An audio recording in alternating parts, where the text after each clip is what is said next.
Merci, monsieur le vice-président. Ce ne sont pas tellement des questions, mais plus des remarques. Vous parlez, madame la présidente, du sport santé et notamment du Dragon Boat. Nous avons le même sur le bassin d'Arcachon, les Dragon Ladies, que je salue et que je soutiens. Effectivement, c'est important. Mais l'activité physique est bonne pour les femmes et les hommes. C'est aussi un levier d'intégration sociale, un levier d'intégration professionnelle et important pour le développement personnel des femmes. Un moyen simplement de combattre les inégalités. Donc, je vous rejoins sur ça.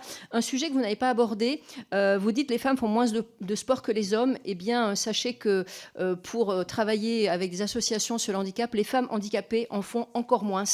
Et les inégalités sont encore plus fortes pour les femmes handicapées. Au niveau des JO de Paris, nous sommes à 40% de femmes handicapées investis dans les JO. Donc là, nous ne sommes pas encore à l'égalité et pourtant, nous n'en parlons pas beaucoup.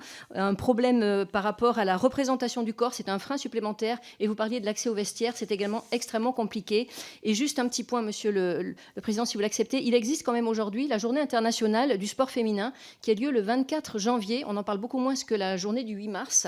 Elle avait été créée suite à une alerte du CSA sur justement la faible médiatisation du sport féminin. Donc peut-être pourrions-nous lui donner davantage de visibilité. Et dernier point, j'aimerais vraiment qu'un jour, puisque c'est d'actualité, la finale de Roland-Garros féminine ne soit pas le samedi, mais le dimanche. Une année sur deux, si on pouvait changer, ce serait formidable. Merci. Merci, cher collègue Panonacle.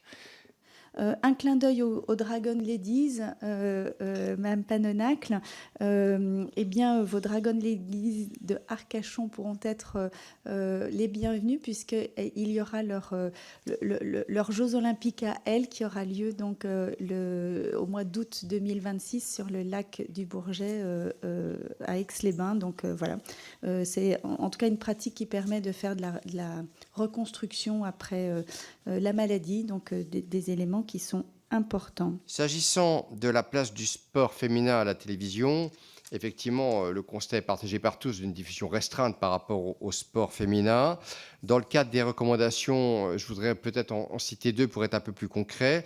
Vous savez qu'il existe un décret portant sur les événements sportifs d'importance majeure, qu'on appelle les EMI, qui consiste à instaurer par décret des quotas, là aussi, de diffusion du sport féminin à des heures de grande audience. Donc ça, c'est par la voie réglementaire. C'est au gouvernement de décider, dans le cadre des discussions qu'il peut avoir avec les chaînes publiques, et d'imposer, peut-être de mettre Roland-Garros, effectivement, si l'organisateur accepte de faire la finale le dimanche, de faire en sorte que la diffusion se fasse à des heures de grande écoute.